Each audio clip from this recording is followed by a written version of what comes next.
राम नमस्कार, हम विक्रम मिश्रा और हमारे साथ में छथ लाली जी। तो आज जे छे हम सब जे छे गाना के शूटिंग के लिए तो देख रहा छे अहाँ सब देखियो राखी छे।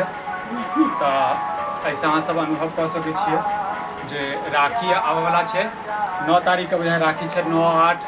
अब क्यों कहे 8 क्यों कहे 9 अब नहीं पता हमरा, लेकिन 9 तारीख से सुने छे। तो राखी के गाना के शूटिंग के और जमी के 2टा गाना यहाँ के इंदु सोनाली और एक नेहा झा। और केहन लागल अहाँ के? बड़ नीक लगल।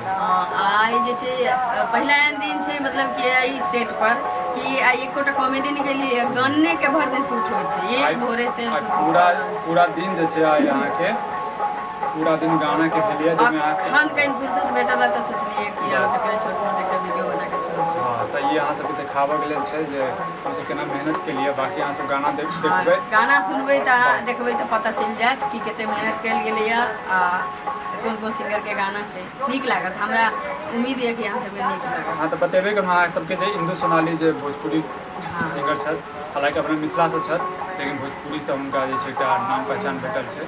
तो और उसके बाद नेहा झा छथि, एहिमे संगीत देने छथि विपिन मिश्रा। और जय मिथिला म्यूजिक से जे छै एहिमे जे छै अहाँके रिलीज हेतै। तो अहाँ सब जे छै जरूर देखबै, प्यार आशीर्वाद दुलार दैत रहबै।